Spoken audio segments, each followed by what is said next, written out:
Hello, everybody. Welcome to the I'm Not Crazy podcast. My name is Andrew Venor. I'm your host. And today I have something different and weird for you. Different and weird in the way that we've never done this before. This is so new. First of all, first woman on the show. Let's clap it up. Diversity. So this is a very special episode.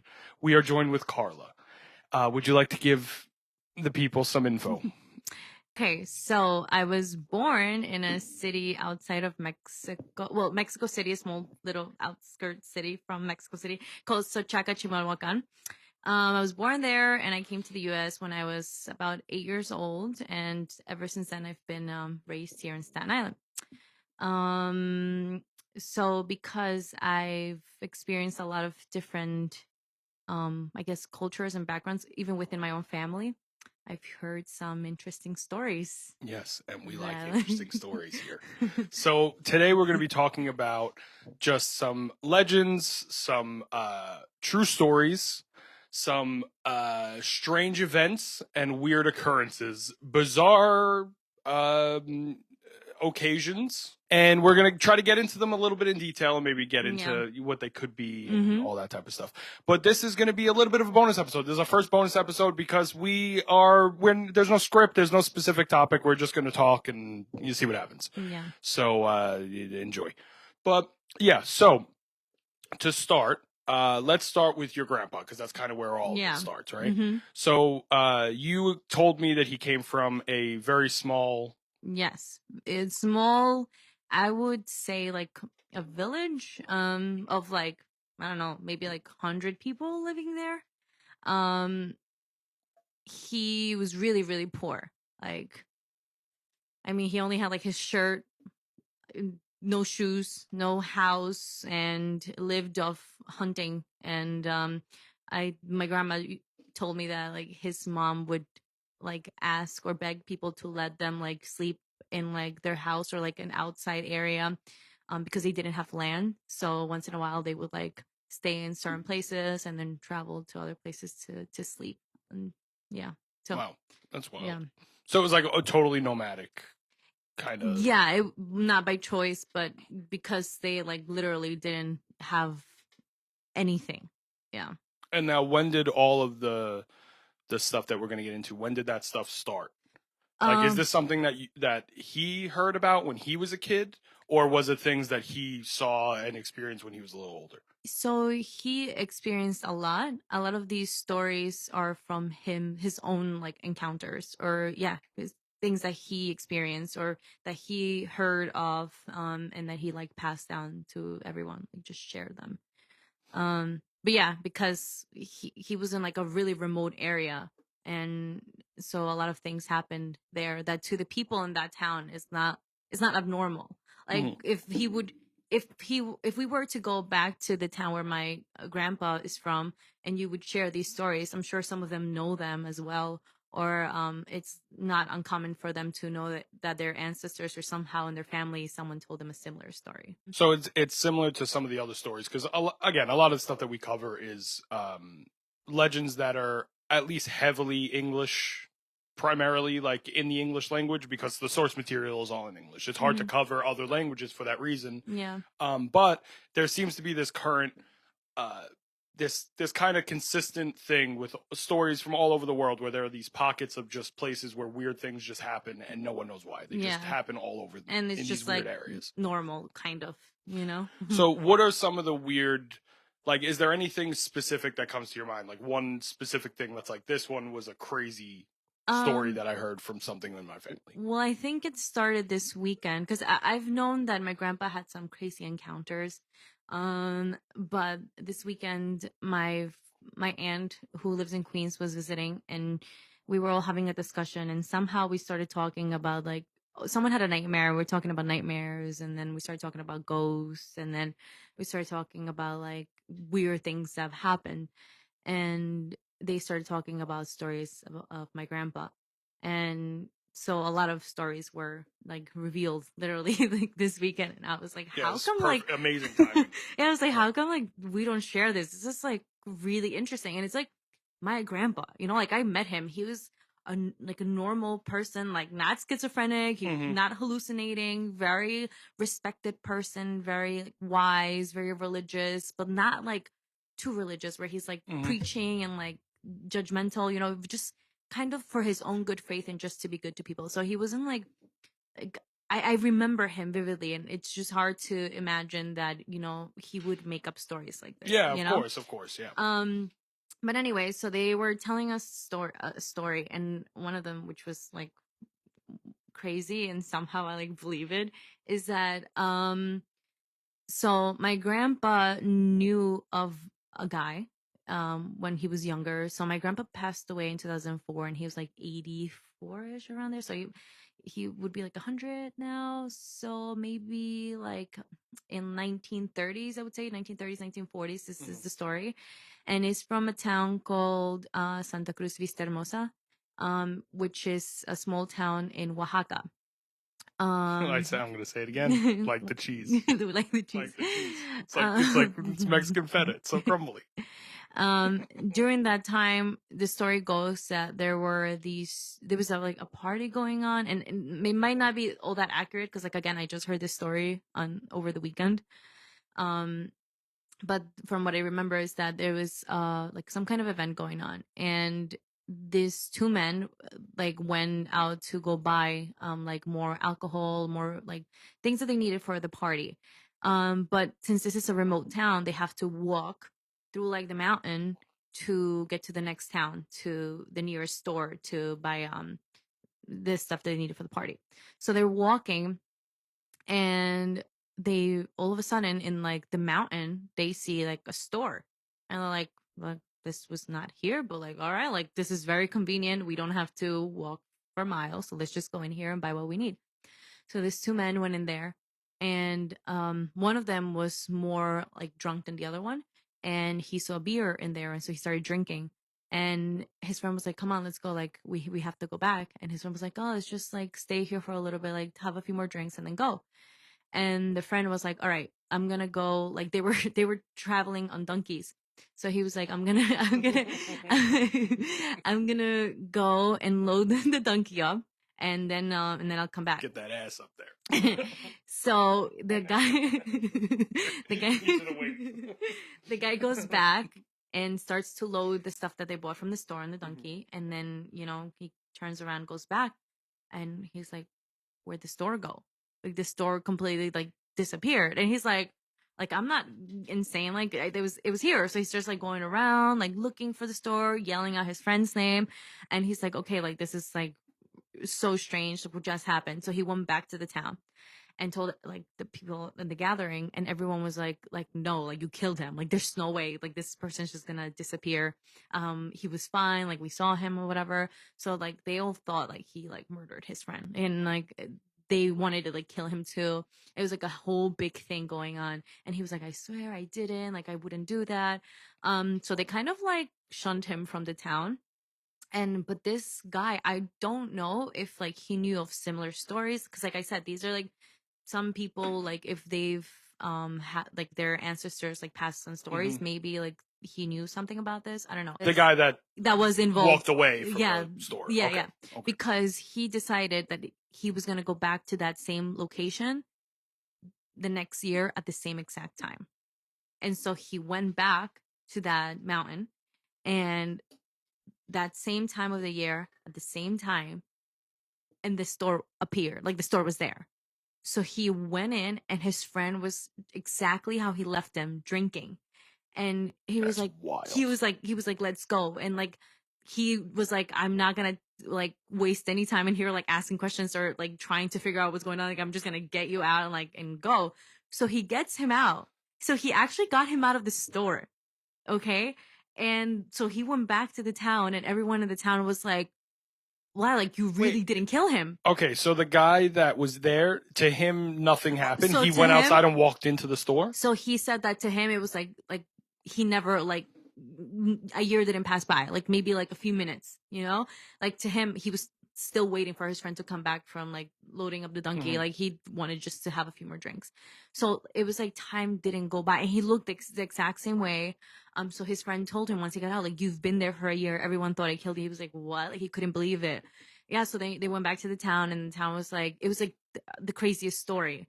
And everyone was like, wow, like you really didn't kill him. Like, okay, this is one of those I guess they didn't know, like they don't know, like their school is not a thing there, so they wouldn't know like it's a portal. Like they didn't know how to like describe it. But then that mountain is known there as Cerro Tienda, which is like mountain store. Oh, so that's like it's literally named as if there was a store. So it's not like actually named like on a map, or like it's not like a known thing, but the people that know this story, they call it Cerro Tienda. Yeah, and that's super interesting. Yeah, that was like really cool. And like my grandpa knew the guy that not the guy that got stuck in there, but the guy that everyone blamed. That's what I was gonna ask next, is like, are those people like identifiable people? Yeah, so like I guess I didn't like ask about names, because I this is all like, realistically, I was like, and probably wouldn't say them. But yeah, my grandma said that like my grandpa like knew him by name and everything. And my cousin who was telling the story said that he met him. Like my cousin, he might be like in his 40s or 50s, and he said that when he was really young, like the guy was still alive, and he would still tell the story. So he met him. That's crazy. Yeah. And so people were still alive that were around when this story happened. So to them it's very real, because he left and came back and his friend was like gone, and they all thought like he killed him. Like they went to go look for him, and they were like no, you're like. So like after this whole story thing, I'm like, I started looking into like because those are my grandpa, and like these are my ancestors, and I don't know like really where I come from. Like all I've known from Mexico is Aztecs and Mayans, and I'm like, all right, maybe I'm Aztec, maybe I'm Mayan, whatever. But the ancestors from that specific area, they're actually Mixtecos. And they were actually there way before Aztecs were there. Also, they believed in these. They didn't believe, but they knew of these beings called Tapayuke. Hold on, let me make sure. Tabayuko. And so when I asked my grandma, I'm like, does anyone have like any idea? She said that like there's a lot of things that would happen around that time, and they would like associate them with like tabayukos. I think that's also still somehow unrelated, but they said that people in the town, or like anyone for that matter, based on the type of person you were or your energy or whatever, like you could see things that were like enchanted. So apparently, like years ago, like Mixtecs, I guess, Mixtecos or whoever was living in that land, they knew of people coming to like kill them. Like maybe they had like a war or some kind of like thing going on. Oh yes, I forgot to I was gonna ask you to touch on this. Yes. This is so fucking interesting. And they were hiding their gold, like their jewelry, their gold. So like they hid a lot everywhere. And this is like so interesting because no one knows this, and like it's like no one's really looked into this, but you're the exclusive. I am. But the thing is, these people, I guess, had kind of like witchcraft, or and I don't necessarily think it's witchcraft. I think it's got to be some kind of different thing, or like they would put like spells, I guess, on like this stuff they would hide. So even if you found it, like you wouldn't be able to tell that it was gold. For example, one time someone in that specific town, they would say like if you were walking by and you would see like a flame, like a little flame from the ground, like you should dig it because there'll be like money or like gold or something like that. And some guy found it, and he's heard of these tales, so he was like, let me dig it. And he found a pot, and he was like, oh, like this is it. And then he opened it and it was just ashes. Like, and he was like, this is like nothing.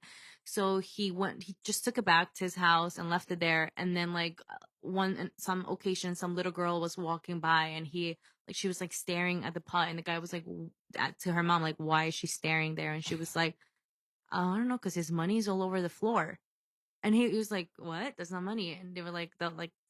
And then he was like, maybe like she's got like that special thing that allows her to see it. And I don't know how the story went, but I think they took the girl back to where he found like the pot, and they just dug a little bit next to it, and then that's where they found like gold and stuff. And like when was this? This, I don't know. I would say maybe like, it has to be like when my grandpa was alive. So maybe like 70 years ago, 60 years ago. So this is an older. Yeah. That's crazy. Yeah. And the flame, right? Was it like almost like a so that they wouldn't remember, they wouldn't forget where they put their stuff, or was it to give it to someone who was deserving or something like that? I think it was some kind of like an enchantment of like certain people can find it. I guess maybe also the thing of like at a certain place at a certain time. But also the thing is that it was dangerous because if the wrong person like dug it and it wasn't meant for that person, Tale says that like they could like get ill or die. Yeah, like misfortune. Like it's not like it wasn't meant for them. And what I found crazy was because my cousin was telling these stories to us, and then my dad, who is from a completely different part of Mexico, jumped in and he was like, "Oh yeah, like that's also like known for us."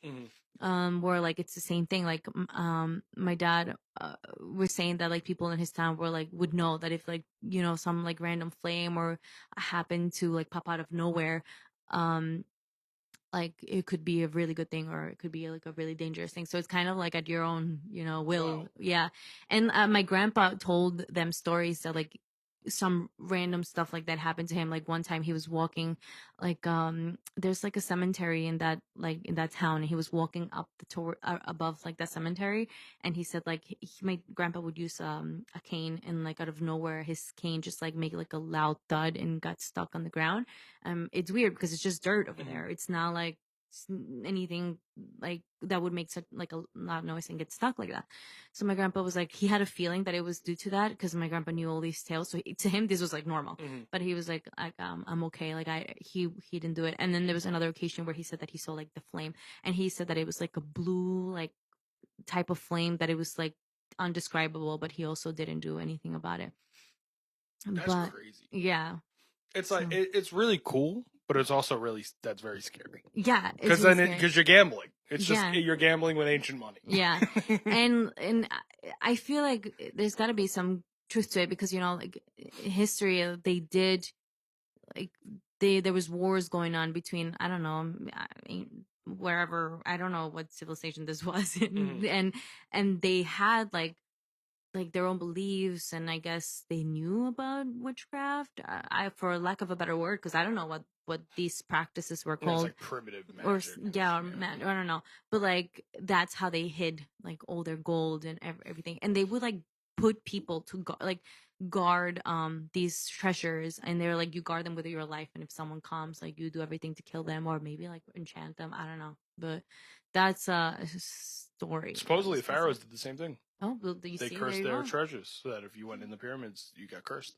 Yeah. But I don't know if that was actually true or not. I don't know if that was made up. But that's so cool because it's from a whole different place. Yeah, and like, Well, it's like the whole thing with pyramids too. It's like there are plenty of pyramids in Mexico, and then you go over to the other side of the world, and there's like very, very, very similar pyramids made in similar ways and similar sizes and all that stuff. And there's like hidden pyramids in Mexico. Yeah. I was just actually reading about that. They're all underground, and they're finding that there's hidden like civilizations under mountains and stuff like that. And speaking of pyramids, my cousin was also telling us a story that there is another. So like this little village is literally like surrounded by mountains. They're called cerros, and in these cerros that you could hunt or you could cultivate or bring your animal herd to like eat off the plants on the mountain. And he said that he was going there. I think he was like trying to hunt for like rabbits or some birds or something like that. And he said he was walking around, and he takes the same path. He takes the same path all the time. And all of a sudden he's like realizes like he feels this like really good and calming energy. And he was like, I've never experienced that in my life. I was like, what am I feeling right now? Like he's like some kind of like peace and calm. Like everything was just like felt so good. And then he like looked up or like next to him, and he saw a pyramid. And he walked that path every day. And he was like, and he like in the moment didn't think anything of it. He was like, maybe like I accidentally walked like a different path this time around. I remember like, that pyramid being there. Yeah. So he was like, he was young. He says, I don't know how young he was, but he old enough to go there by himself, but young because his story was a while ago. So he said that he was like, I'm gonna get my dad and bring him here and be like, show him what I just found. So he goes back, gets his dad, brings his dad back, and it was gone. And his dad was like, oh, you're going crazy. Like, yeah. And think about it at the time, like they don't, even though like this pyramids are ancient, like schooling is not that big over there. It's not like they know like about pyramids, you know? If this was, 70 years ago, then like realistically there was only so much research about pyramids anyway. Exactly. It's not like they were doing, most of the research was like the late 1800s, I think. But then, he said he went back and it was gone. So he's like, maybe from all the tales, it was like, it's one of those things where it just appears at a certain time at a specific, to a specific person in a given situation. He goes, because after that, like, he never saw it again. And he was like, and I know it was real because I took some time and I was like, wow, like I like looked at it and I felt different. He was, the feeling when it made him notice it was the feeling. The feeling was something that he's never felt before. And then he walked back home and he came back and it was gone. Was there any word of like why he didn't approach it? Or was it just like, I probably shouldn't go to that pyramid that just because appeared? I think he was just like, I think he told me that he was just like hunting for food, like rabbits or whatever. Tie it back, right? Let's tie it back to aliens. What if it was a UFO? I don't, because it was small. It wasn't big. He said it was small aliens. He said it was like a small pyramid. I didn't ask him to describe it, but he just remembers it being a pyramid. It was just like and then and then he like nothing. He like looked at it for a minute, didn't hear anything. He was like, all right, I'll come back with my dad and like really like explore it. And well, the hidden pyramid, that's like 100% a real thing. But this is a path that he went through every day. That's so crazy. And he knew his way in and out of this mountain. So he was like, it's not like I completely got lost or I went through a different place or I came back and I couldn't find it. Yeah. It would be crazy if they did the scans that they're doing now to find all these underground things and they find something in that area. But the thing is, what if it's like one of these portal things? Yeah, and then we dig it up. They wouldn't find it. Oh, yeah, that's fair. Yeah, that's what I'm saying. What were they used for? Do you know what they were used for? Other than just like religious ceremonies for the most part. Some religious ceremonies. And then it was burials and things like that. The pyramid in Chichen Itza. I've been there. I went there last year. It's beautiful. And I think National Geographic gave a lot of funding for the Hubble telescope. Or, I think to do a scan of the pyramid. And they found like gold and stones and jewelry from like all the way from Alaska to like all of southern South America. So like, I don't know, could have been used to store treasures, used for rituals, used for ceremonies. That was also a place where people lived. So, and many different things. Also, if there was like this potential of getting, I was just going to say, the potential of making something to try to access that, the pyramids, it's a cool shape. It's a cone. It's upside down. There's edges. Do you know they're 8-sided, not 4-sided? The pyramids in Egypt. Oh no, I didn't. They have 8 sides, so it's not flat. It's concave. So if you look at it from the top, it's 8-sided. It's really like, why would they do that? I didn't know that. Aliens. I don't actually believe that aliens help make the pyramids. To be fair. I think that is. If you go by what Ancient Aliens says about aliens all the time, not to just throw it totally into aliens, Ancient Aliens just claims that anything that humans have done ever in any period of time has been because of aliens. We've never done anything ourselves. Yeah, I don't think so. Especially with like how smart these ancient civilizations were. Like when we went to Chichen Itza, the Mayans were so incredibly smart. People they discount them because they were a long time ago. But they...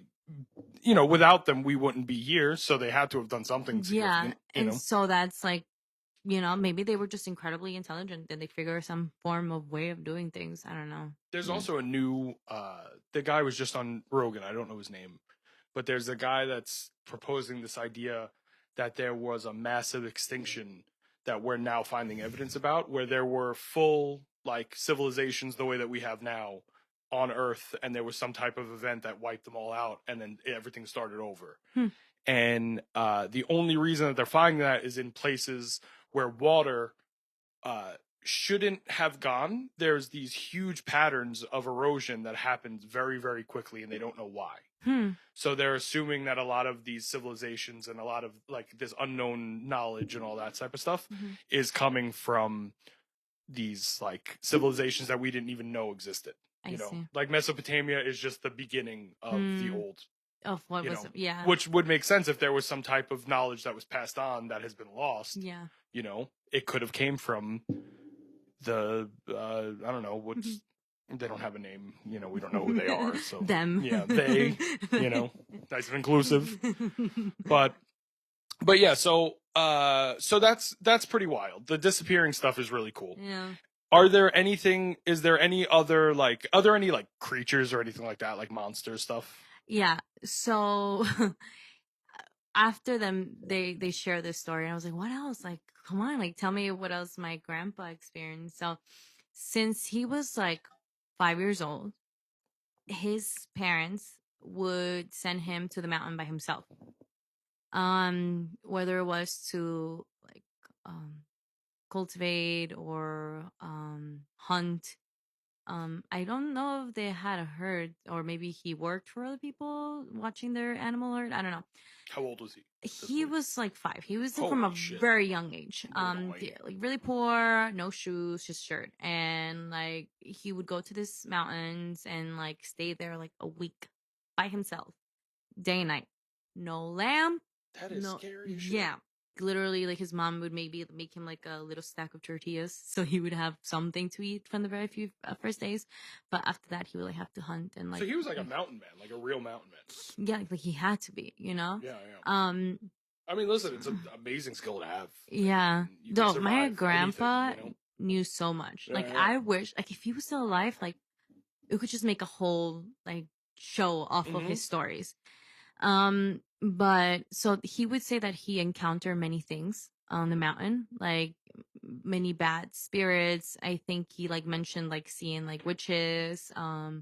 If he says that he thought that maybe he had experiences with like the devil and stuff like that, but like he wasn't scared.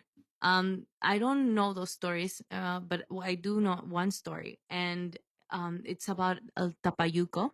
So there is this story that over there at the time, that if you can have El Tapayuco show up on you for, I think, through a few reasons. One of them, if you're hunting and if you're doing anything in the mountain, because he is the mountain spirit, I could say. Like the mountains belong to him or her, I don't know, whatever the spirit is.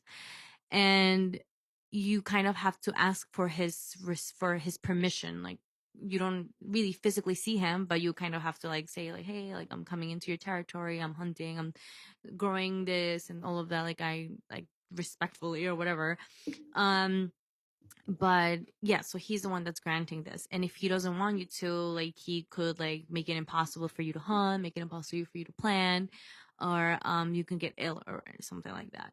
Seems like a real hard guy to deal with. So there's I guess 3 different forms of tapayuca, which is a female version of this, and a tapayuca, which is a male version. And then it can also appear in an animal form, and this is called a hold on, this is a different name. It's called nagual. And I've heard stories of a nagual before, different times here, but I won't get into that because I don't remember it. But so he had an experience with El Tapayuco, which at this time my grandpa was hunting, and my grandpa always had good luck. He always like come home and bring like a big deer or something like that. One night he was there, and this like I think thing whispered in his ear, and he was like told him exactly where to go. He was like, go in this part of the mountain, and like kind of like you'll find something there. And then he told him, but tomorrow when you come back, make sure that you bring a cigarette with you. So my grandpa went to the specific location, and he said he like there was the biggest like deer, and my grandpa shot it, and he brought home like a lot of food. But at the time, my grandpa was also poor, so he didn't have money to buy a cigarette. So he came back the next day without a cigarette, and he didn't hunt. He wasn't able to hunt anything. And then he lost his hearing from that ear where he heard the instructions for him. Shit. Yeah. That's juicy. So that's the story. Yeah. And like he had permanent hearing loss for the rest of his life? From that ear. Yeah. And I remember growing up, like my grandma would yell at him because he couldn't hear.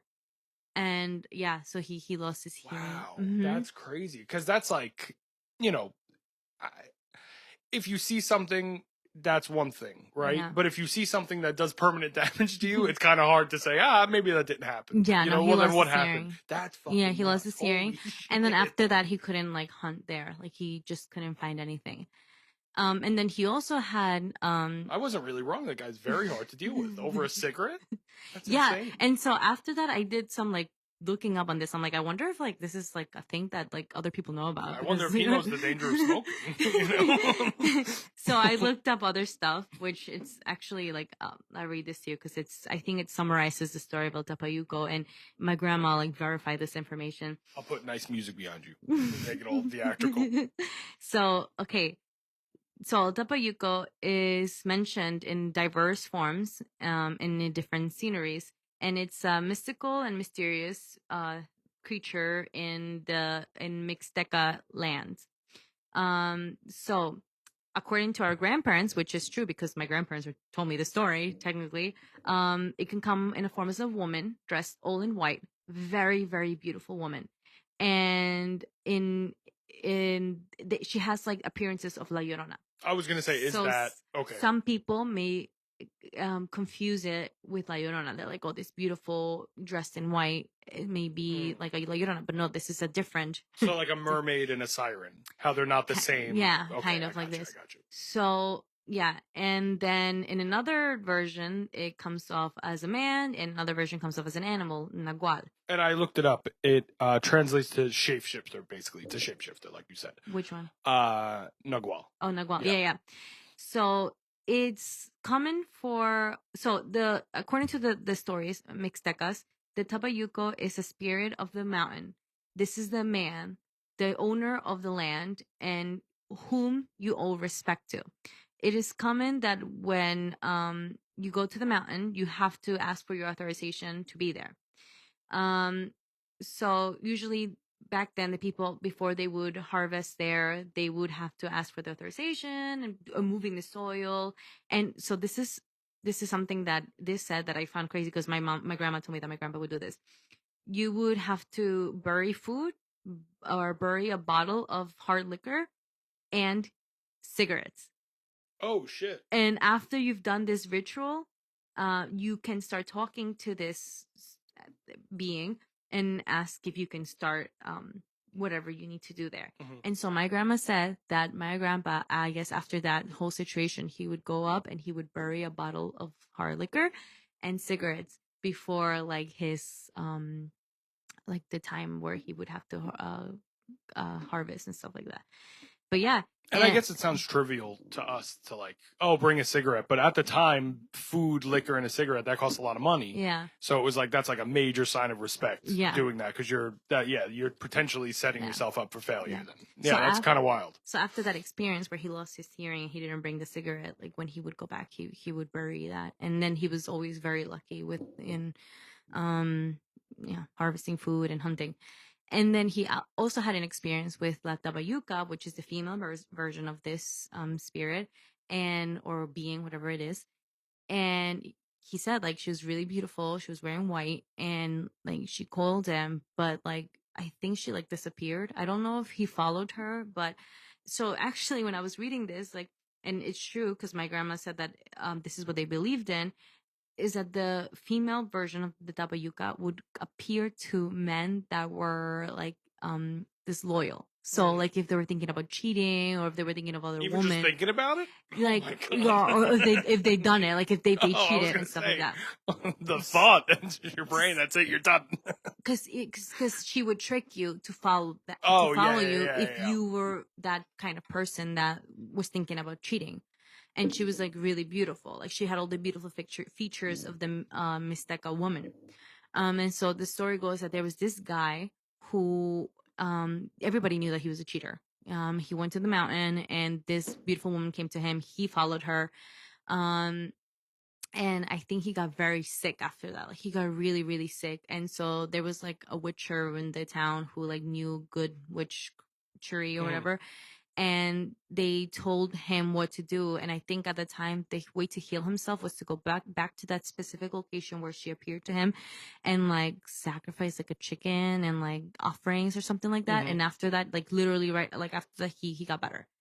But yeah, he told the story of like how like she came to him and all of that, and everyone, and this stories had happened there. My grandma says that these stories were very common at the time, and she said that prior to them, to like their ancestors, like these tabayucos were like among like their society, like the tabayucos would walk on the streets, like they were like common, like part of the town, like people were afraid of them, you know. Yeah, of course. But these people don't want to be seen. They didn't want to be seen after, like they like went into hiding and stuff like that. So I don't know if they're not human. They're like, but they like coexist, I guess. I don't know how to describe them. And like my grandma almost like didn't know. It's like a humanoid being. But not really. Yeah. So my grandma was telling me that she was like, yeah, like to their parents, like they were known in the village or whatever. Like, but yeah.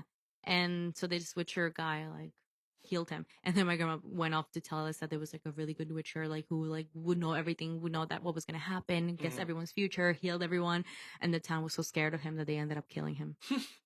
So I was like, okay, that's the person that could save you if the Tabayuko doesn't a lot like of you. the times, like the old like witches and stuff, they get a bad name because we call them witches. But really, they were just like, wow, this plant worked, this one didn't, so eat that plant, and you won't die. But I think they were like, oh wow, okay. But I think this guy was like so scary accurate that they were scared of him and they like killed him. And that's the like, person you want on your team. Exactly. You keep that person around. I'm like, you why? don't kill that like, person. Now if something happens, who's gonna save you? Yeah.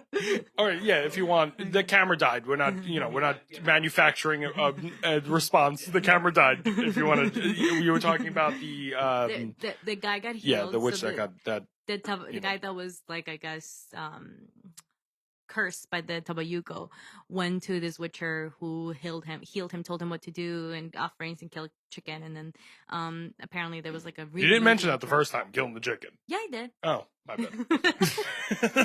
I was gonna say poor chicken. Yes, I did. I'm so upset. Good thing the camera died. Yeah, he told him like go to the same spot where the Tabayuka woman appeared to you and bring a chicken and these offerings and all of that. Yeah. And then he got healed. And then my grandma started telling me about this really good witcher that was in the town, and like he was almost like a really good psychic and knew a lot of spells and stuff like that. And the whole town was scared of him, so they all like came together and killed him. Yeah, and then we came to the conclusion that it was a bad decision. Yeah, to keep this guy on our team. We want him.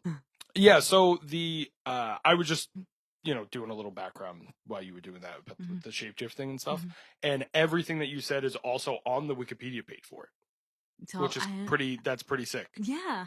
Because it's not like changed. And this is stuff that I just heard this weekend. It's not like I ever read it before. Yeah, and the word has been traced back to 1894. So it's not like the term Nagual is not super old. No. Which means that like he wouldn't have necessarily, there wouldn't have been like someone that told him about that, so he would have known ahead of time. That's just something that seems like it happened to him, which is this nuts. But the thing is, this is like Mixtecos, like this was something common to them. And from what I read, like the Mixteco culture was there way before the Aztecs. Yeah.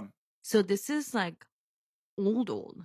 I just don't think it was like formally named, I guess, modernly. Nagual, like maybe in there. But yeah, it says it dates back to all of the oldest civilizations basically in that area, which is so crazy. Yeah. And if you look at the sea also, it also names all of the other weird shape-shifting things that are all over the world. Like, there's werewolves, there's the skinwalker. Yeah. There are also a lot of parallels between Native American culture and lore and like, I guess Central American.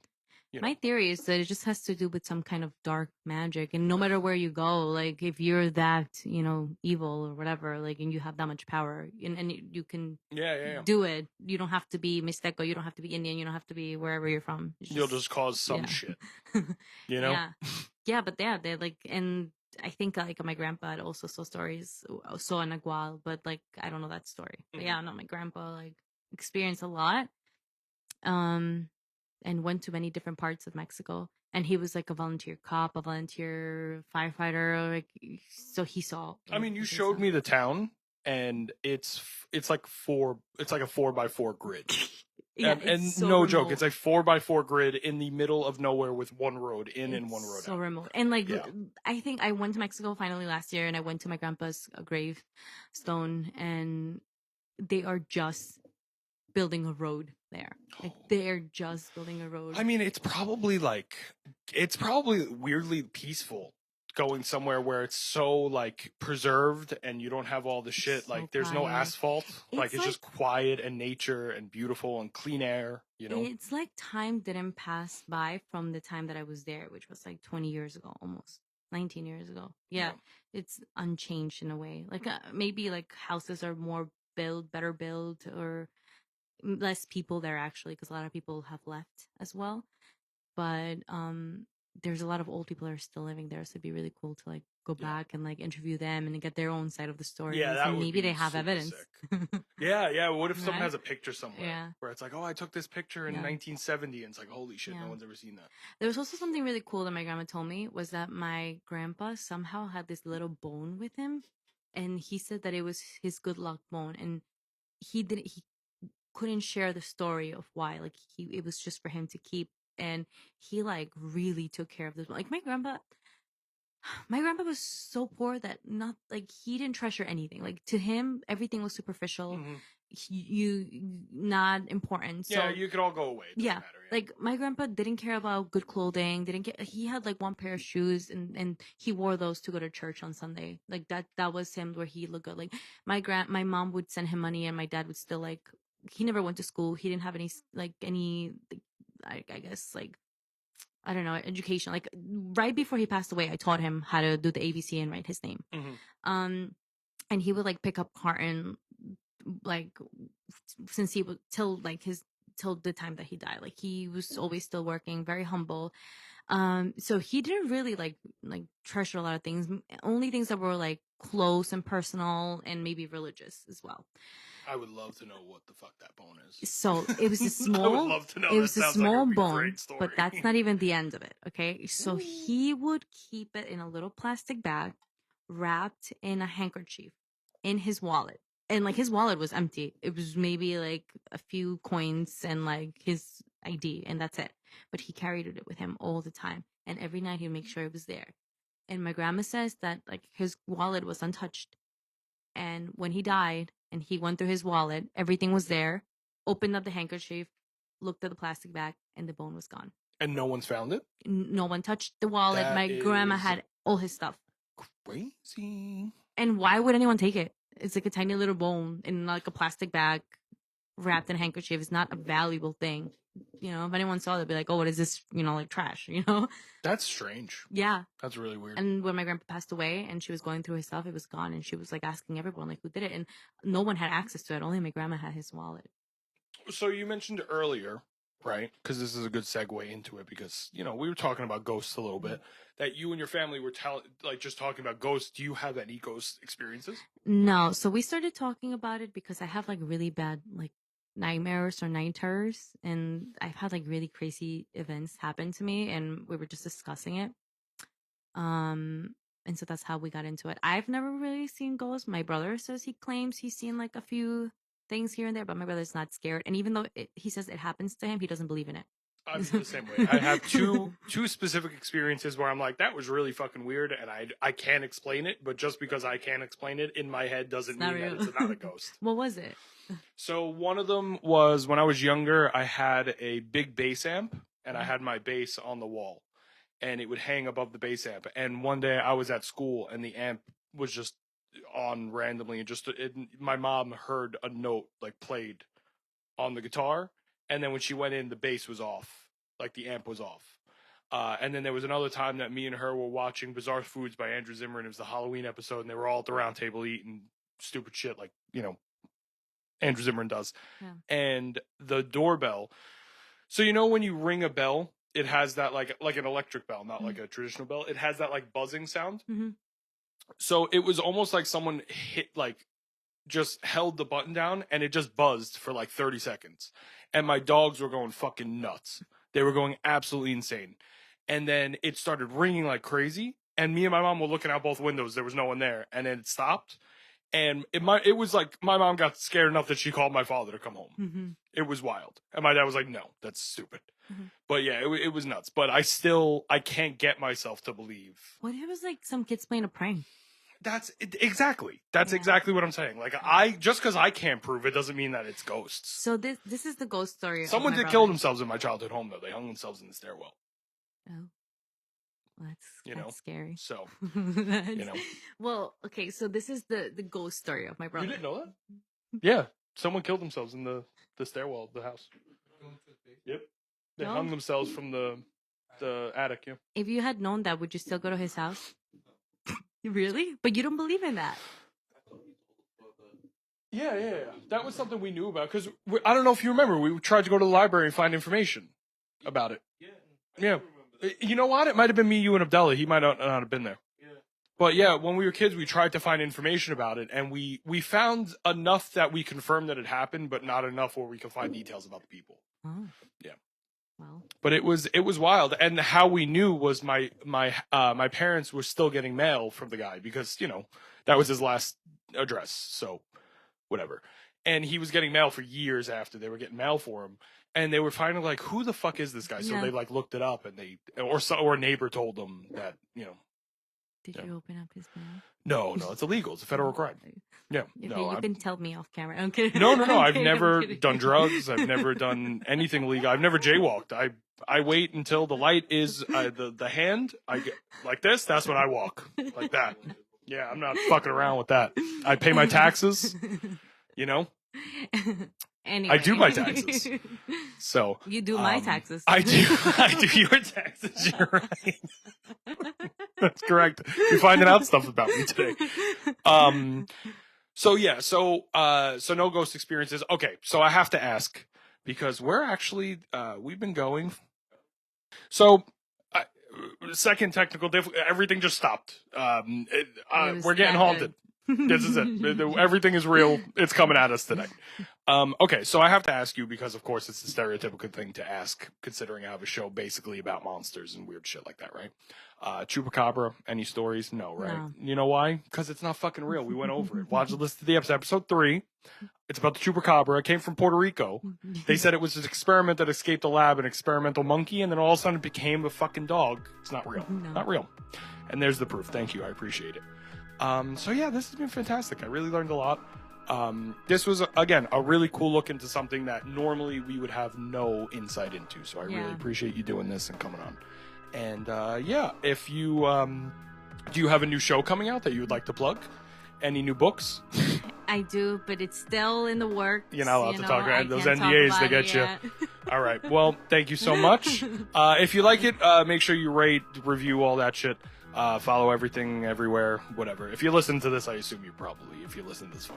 So thank you so much, and have a great night, and make sure that the Tabayukas. Make sure they don't get you. Make sure if they ask for a fucking cigarette, you give them the cigarette. Otherwise, you're not going to be hearing well. So, all right, have a good one. Thank you so much. Bye-bye. Bye-bye.